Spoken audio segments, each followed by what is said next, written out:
So this is probably going to end up being a pretty short recap because everything about the game sucked, including the fact that the only good thing about the game was Chris Sutter dance cam, and we only got like 12 seconds of that, so there wasn't even anything uplifting about Chris that could make anything about this game okay. Now, Detroit played last night against the Ducks. They lost 1-0.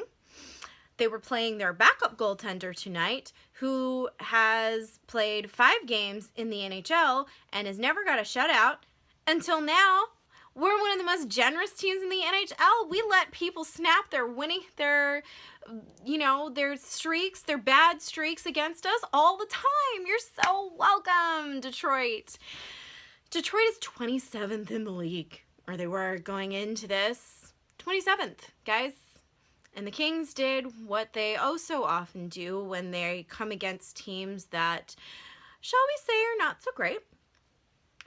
Let's face it, Detroit sucks this season, and so we came out and we sucked with them. We played down to them, and I was kind of hoping we wouldn't, but as soon as we let the first goal in, and that was a minute 43 seconds into the game on their first shot, because Muzzin was doing something stupid, yeah, that was kind of how the rest of the game was going to go.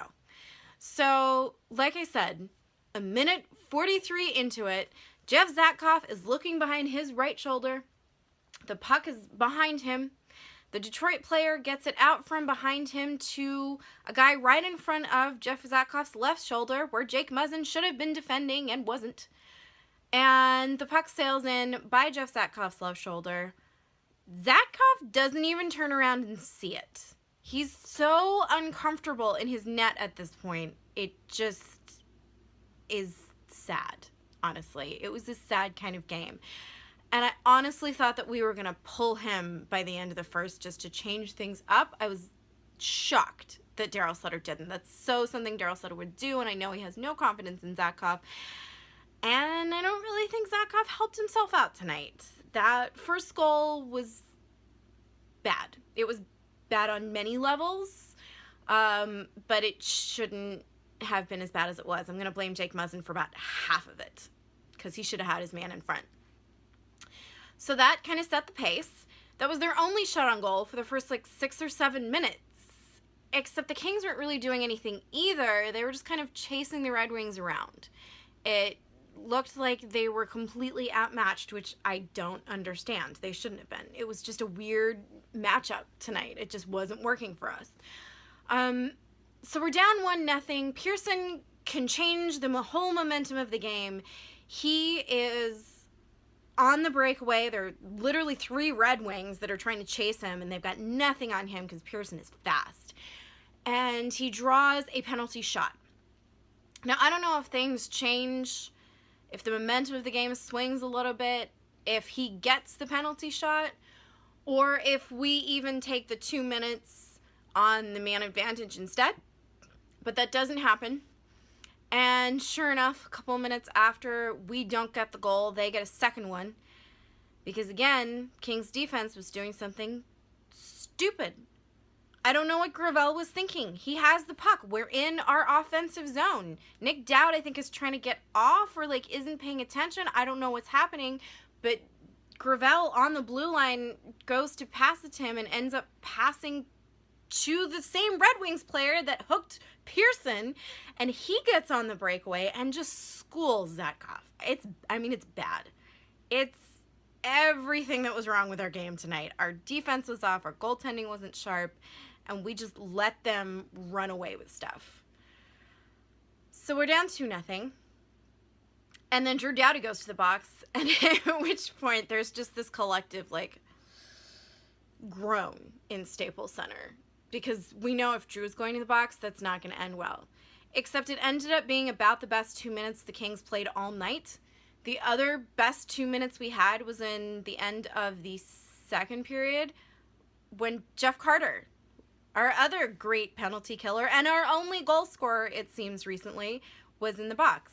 Our penalty kill was stellar. It was completely on point. Why can we not play 5-on-5 as well as we play 4-on-5?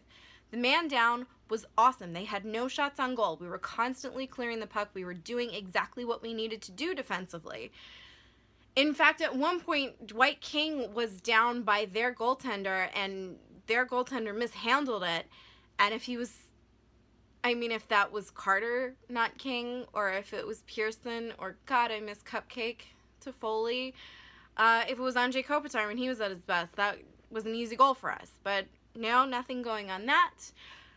With 1:42 left in the third period, just when you're thinking, oh, maybe we might be able to get out of this alive and come back renewed at the beginning of the second period, they score another goal, and we're done.